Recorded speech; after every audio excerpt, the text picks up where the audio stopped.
어두운 갱도 속 사방에서 스며든 물방울이 축축한 흙바닥에 떨어지며 진흙을 만들어 몸을 움직이기도 어렵습니다.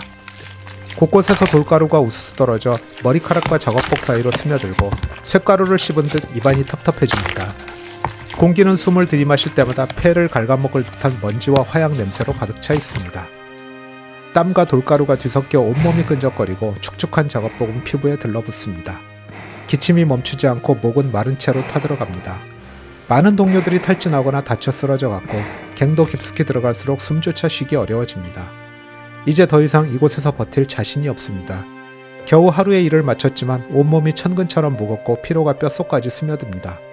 당신은 무거운 몸을 이끌고 광산을 빠져나와 저녁 식사도 할 겸 마을의 살룬으로 발걸음을 옮깁니다. 지금은 19세기 후반 어느 여름입니다. 작년에 당신은 새로운 삶을 찾아 기회의 땅이라고 말하는 서부의 어느 마을에 도착했지만 가난한 당신이 먹고 살기 위해 선택한 직업은 너무나 힘듭니다. 이곳에서 당신은 옆 테이블에서 대화를 나누는 남자들의 목소리에 귀를 기울이게 됩니다. 그들은 스테이지 코치 마부들이었는데요. 이야기를 들어보니 그들은 단 며칠 만에 먼 거리를 왕복하며 꽤 높은 보수를 받았고 때때로 보너스까지 챙길 수 있다는 것이었습니다. 보수도 좋고 보너스에 팁까지 받을 수 있다면 위험하고 힘들고 미래가 보이지 않는 광부로 사는 것보다 훨씬 나은 선택처럼 보였습니다. 그래서 당신은 그중 한 명에게 다가가 혹시 이 일을 시작할 수 있는지 물어봅니다. 마부들은 흥미롭다는 듯 당신을 바라보더니 서로 눈짓을 주고받았습니다. 그러다 한 명이 낮은 목소리로 말합니다. 이 일은 보기보다 매우 어려운 일이라오. 어린 나이에 일을 시작해서 오랫동안 배워야 겨우 할 수 있는 일이지만 만약 당신이 충분히 성실하다면 지금부터라도 배울 수 있으니 내일 아침 일찍 마을 외곽 마곡간으로 오시오. 다음날 당신은 해가 뜨기 전 마곡간으로 가서 그들의 스테이지 코치를 보고 있습니다.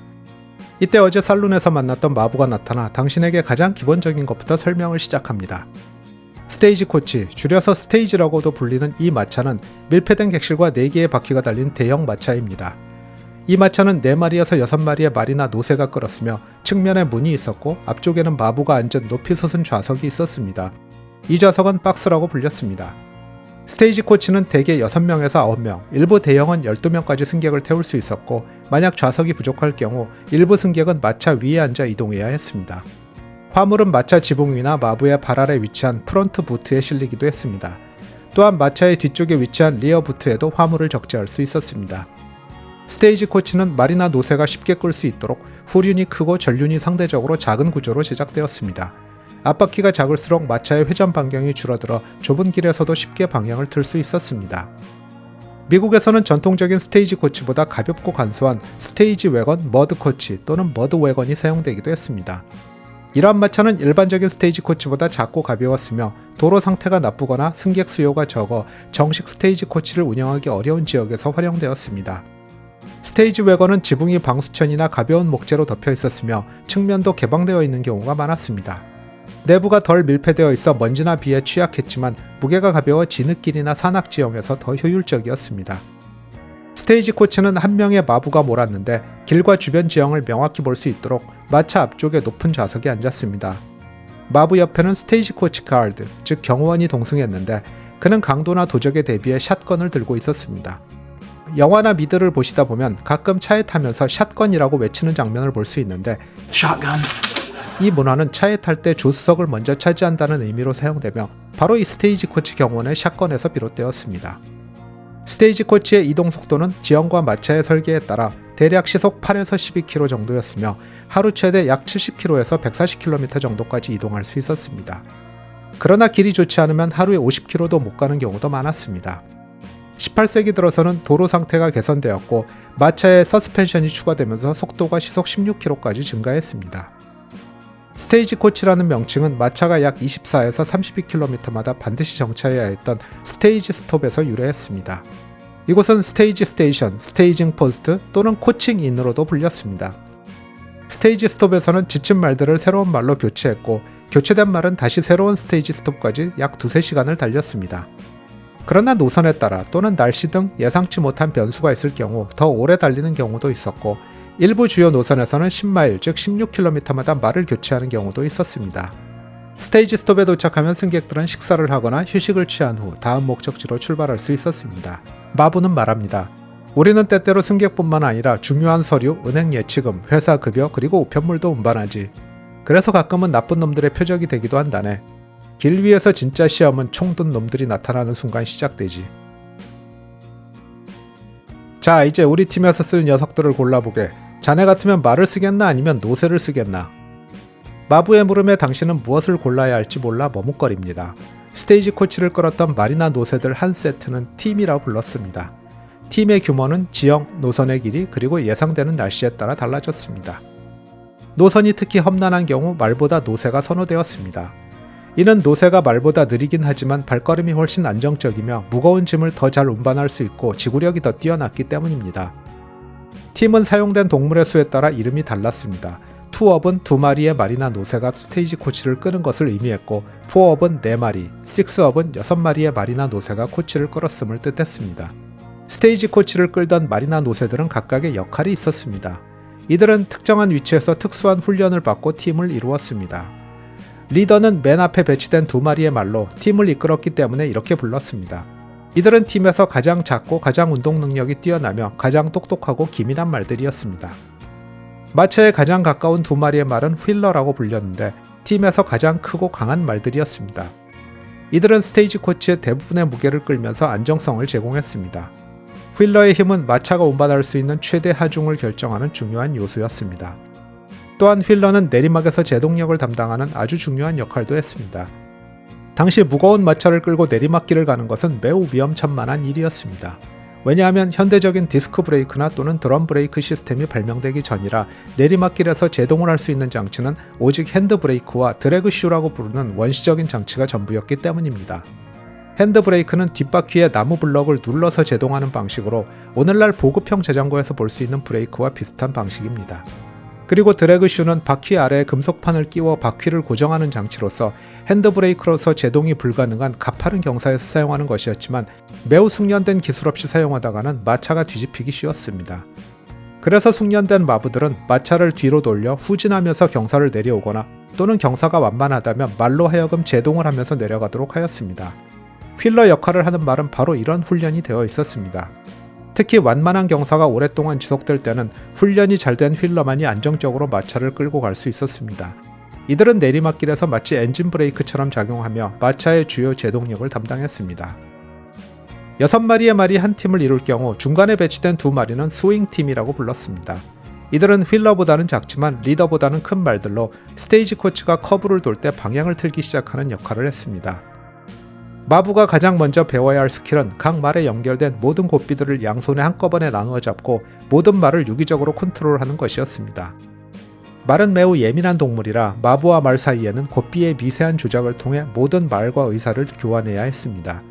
마부는 말로도 명령을 내렸는데 때로는 속삭이고 때로는 고함을 질렀습니다. 특히 위험한 구간을 통과하는 경우 말이 긴장하지 않도록 작은 소리로 다독거려야 했습니다. 스테이지 코치에서 사용된 말들은 대부분 잘 관리되고 철저한 보살핌을 받았습니다. 이러한 세심한 관리 덕분에 말들은 장기간 일을 할 수 있었으며 캘리포니아에서 어떤 말은 15년 동안 일하며 약 20만 킬로, 지구 5바퀴를 돈 거리를 달린 기록도 남겼습니다. 말에 대한 설명을 한참 듣고 있는데 오늘 첫 여행의 손님들이 도착합니다. 손님들이 짐을 정리하고 마차에 오르는 동안 마부의 설명은 이어집니다.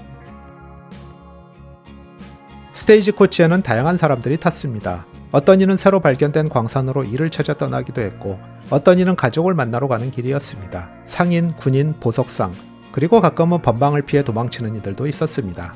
서로 다른 배경을 가진 낯선 이들은 한 공간에서 때로는 며칠 동안 같이 동행해야 했습니다. 승객이 예상보다 많이 몰리는 경우 일부 승객은 지붕에 태우기도 했습니다.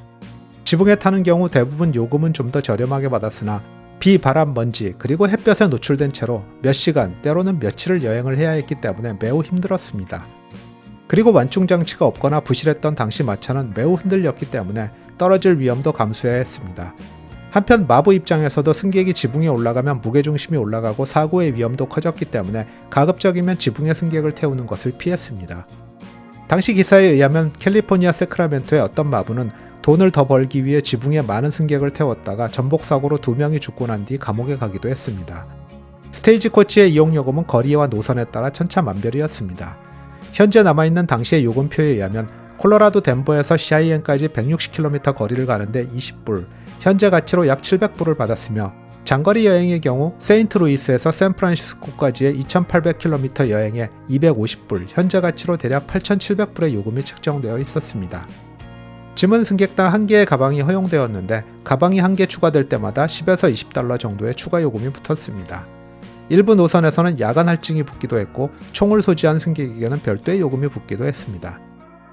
지난 영상에서 새로운 삶을 찾아 서부로 이동하는 사람들의 험난한 여정을 다루었는데요. 왜 스테이지 코치를 타지 않고 그 고생을 했을까요?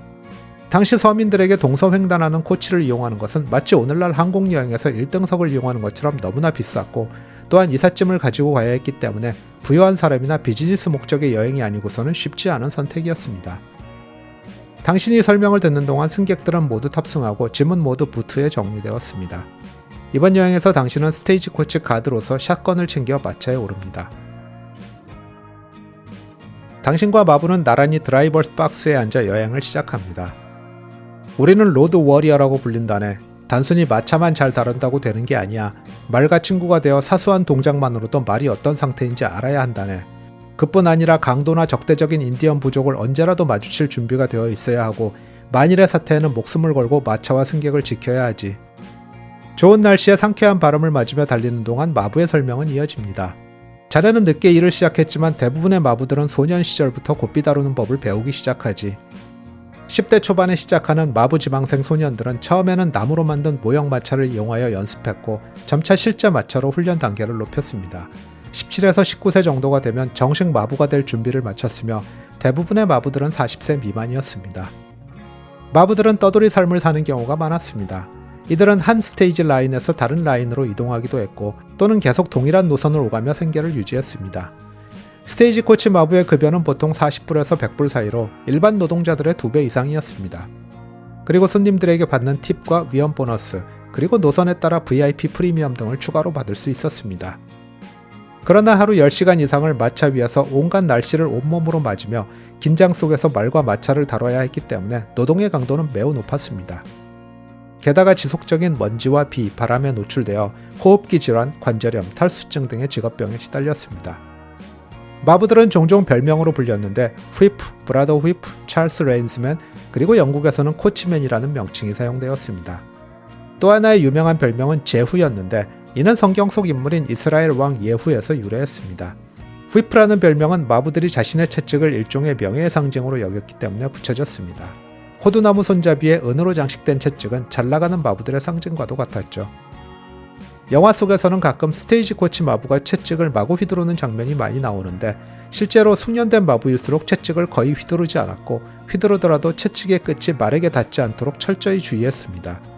이는 채찍 소리가 승객들을 놀라게 할 뿐만 아니라 말들을 겁먹게 할 위험이 있었기 때문입니다. 만약 채찍으로 말을 쳤다가 말이 날뛰게 되면 마차가 뒤집어질 수도 있었습니다. 스테이지 코치 마부들은 말을 사랑하고 이해해야 했으며 불필요한 속도를 내거나 과로시키는 일을 피해야 했습니다. 약 3시간 뒤 당신의 마차는 첫 번째 스테이지 스톱에 도착합니다. 이곳에서는 말을 교체하는 동안 30분 동안 휴식이 주어지는데 그동안 승객들은 점심을 먹습니다. 스테이지 스톱에서는 건조 쇠고기, 베이컨, 빵, 감자 요리나 커피 등을 팔았는데 이곳에서 한 끼 식사를 해결하는 경우 1달러 정도를 받았다고 합니다. 이는 현재 가치로 35불 정도 되는 금액으로서 시내 식당의 2배가 넘는 금액이었고 당시 소득 기준으로는 매우 비싼 금액이었습니다. 그래서 많은 승객들은 육포나 말린 과일 또는 빵이나 치즈 등을 가지고 다니며 스스로 해결하곤 했습니다. 당신과 함께 가는 마부는 매우 숙달된 기술을 가지고 있어 불과 10분 만에 모든 말들을 교체하였고 나머지 시간 동안 쉬면서 스테이지 코치의 역사에 대해 들려줍니다. 웨건은 주로 짐을 싣는 마차를 의미하는 반면 코치는 승객을 태우는 용도의 마차를 말하지 15세기 무렵 헝가리의 컥스라는 마을에서 처음 등장했다고 해서 그런 이름이 되었다네. 이후 17세기 영국에서 대중적으로 많이 쓰이기 시작했고 그때는 승객의 구분이 명확했다고 합니다. 경제적으로 여유 있는 승객들은 스테이지 코치 내부 좌석을 이용했고 2등석 승객들은 마차 뒤쪽에 있는 큰 개방형 바구니에 앉았습니다. 가장 낮은 계층의 여행객들은 지붕 위에 앉아야 했으며 짐들과 함께 이동하면서 손잡이를 붙잡고 떨어지지 않도록 해야 했습니다. 이후 스테이지 코치는 미국으로 전해지면서 빠른 이동의 중심이 되었습니다. 1718년 당시 영국 식민지였던 미국으로 처음 도입되었는데 매사추세츠의 보스턴에서 로드아일랜드의 프로비던스까지의 노선을 시작으로 빠르게 번져나갔습니다. 30분의 휴식 시간은 금세 끝났고 당신의 마차는 다시 여행길에 오릅니다. 초기의 스테이지 코치는 집마차의 객실을 얹은 디자인으로 마치 화물차의 객실을 설치한 것과 같이 매우 불편하고 승차감이 형편없었습니다. 늘 비포장길을 달리는 마차에 노면의 충격이 그대로 몸으로 전해져 1시간도 못 되어 승객과 마부는 지치곤 했습니다. 게다가 비가 오거나 하면 길은 진흙탕이 되었고 무거운 마차의 바퀴는 진창에 빠져 이동이 거의 불가능해졌습니다. 비가 오지 않는다 하더라도 마차 바퀴가 깊은 모래나 진흙 속에 빠지는 일은 흔했습니다. 또한 일부 루트는 가파르고 좁은 절벽 옆을 따라 이어졌습니다. 일반적인 날씨에서는 4마리의 말이 스테이지 코치를 끌었으나 날씨가 나쁠 때는 6마리의 말이 필요했습니다. 언덕이 나타나면 승객들은 거의 항상 마차에서 내려 걸어 올라가야 했으며 경사가 완만해져야 다시 마차에 탑승할 수 있었습니다. 스테이지 코치가 가장 흔하게 겪는 사고는 전복이었습니다. 말이 갑자기 놀라거나 방향을 틀면서 마차가 뒤집히거나 바퀴가 고랑에 빠지거나 바위나 단단한 눈덩이에 부딪혀 부서지는 경우가 많았습니다. 이로 인해 마차가 옆으로 넘어지면서 외부에 앉아있던 승객들이 땅으로 내던져졌고 많은 사람들이 부상을 입거나 사망했습니다. 또한 사고가 나면 말들이 공포에 질려 마차 잔해를 끌고 달아나면서 피해가 더욱 커지곤 했습니다. 18세기 이전 초기 마차들은 바퀴와 객실이 단단하게 고정되어 있었기 때문에 바퀴가 작은 돌멩이나 움푹 팬 곳을 지나칠 때마다 승객들은 의자에서 튕겨오르거나 심지어 머리를 마차 천장에 부딪히는 경우도 흔했고 좌우로 흔들릴 때면 마차 벽이나 문에 부딪혀 부상을 입기도 했습니다. 하지만 서로브레이스라는 두꺼운 가죽끈을 이용한 완충 장치가 마차에 도입되면서 승차감이 크게 개선되었습니다. 승객이 다칠 위험이 줄었기 때문에 마차는 더욱 빠른 속도로 안정적인 주행이 가능해졌고 하루 이동 거리는 최대 2배까지 증가했습니다. 더군다나 눈길이나 진흙길에서도 서스펜션이 충격을 완화해주고 바퀴가 깊이 박히지 않게 해주어 굳은 날씨에서도 훨씬 향상된 주행 성능을 제공했습니다. 그러나 주행 속도가 점점 빨라짐에 따라 스테이지 코치를 끄는 말들은 심한 노동에 시달렸습니다. 스테이지 코치의 무게는 보통 1톤 내외였으나 승객과 짐이 실리면 총 무게는 2에서 3톤에 달했으며 이는 말에게 상당한 부담이었습니다. 그래서 마차에 사용된 말들은 보통 2-3년을 일한 후 가벼운 작업용으로 팔려나갔습니다. 1869년 미국에서 첫 번째 대륙 횡단 철도가 완성되었습니다. 스테이지 코치를 타고 몇 주 걸리던 거리가 이제는 철도를 이용하면 단 며칠 만에 이동이 가능해졌고 요금도 비교가 안 될 만큼 저렴했습니다. 그리고 19세기 말에 이르자 서부의 곳곳에 철도망이 깔려나갔습니다. 이에 따라 전국적인 스테이지 코치 노선은 점차 사라지기 시작했습니다. 그러나 기차는 철로 위에서만 이동할 수 있었기 때문에 농촌 지역에서는 여전히 스테이지 코치가 중요한 교통수단으로 남아 있었습니다. 일부 호텔에서는 기차역에서 손님을 픽업하거나 관광을 위해 여전히 스테이지 코치를 운영했습니다. 그러나 1900년대 초반 자동차가 등장하면서 스테이지 코치는 마침내 역사의 뒤안길로 사라지게 되었습니다.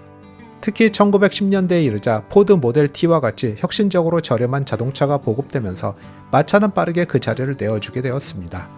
게다가 전신과 전화의 발달로 문서를 물리적으로 전달해야 할 필요성도 줄어들었고 그나마 남아있던 우편 운송은 철도로 대체되었습니다. 말은 느리고 유지 비용도 많이 들었고 관리조차도 어려웠기 때문에 레저용 외에는 설 자리가 없어졌습니다. 오늘날 스테이지 코치는 과거의 유물이 되었지만 여전히 일부 지역에서는 역사적인 체험으로 즐길 수 있습니다. 미국의 옐로스톤 국립공원, 사우스다코다의 데드우드, 그리고 캘리포니아의 웰스파고 역사박물관 등에서는 실제 크기의 스테이지 코치를 타고 서부 개척 시대의 여행을 체험할 수 있습니다. 또한 일부 로데오 축제와 서부 테마파크에서도 복원된 스테이지 코치를 운행하며 당시의 이동 방식을 직접 경험할 기회를 제공합니다. 오늘날에도 스테이지 코치라는 이름은 남아 있습니다. 여전히 지역과 지역을 연결하고 사랑하는 사람들을 만나게 하며 새로운 경험과 기회를 찾아 떠나는 이들의 여정에 함께하고 있습니다. 마치 19세기 여행자들이 덜컹거리는 마차를 타고 미지의 세계로 향했던 것처럼 우리도 똑같은 여행을 합니다. 아마도 150년 전 여행자들은 황야의 거친 바람과 끝없이 펼쳐진 붉은 노을을 마주하며 길 위의 많은 순간들을 마음에 새겼을 거라고 상상해봅니다. 그것은 힘들고 위험하며 고된 여정이었지만 어쩌면 목적지에 도착하는 것 자체보다 길 위에서 만나는 풍경과 사람들, 그리고 예상치 못한 순간들이야말로 오랫동안 기억되지 않았을까 생각합니다. 우리의 삶 또한 목표만을 보고 빠르게 달려가는 것만이 답은 아닐지도 모릅니다. 어쩌면 가장 소중한 것들은 사랑하는 가족, 친구들과 함께하는 작은 일상, 그리고 이 세상 소풍에서 매일 마주하는 소소한 풍경들 속에 이미 있는 것은 아닐까요? 시청해주셔서 대단히 감사합니다. 다음 주에는 또 다른 흥미로운 이야기와 함께 돌아오겠습니다.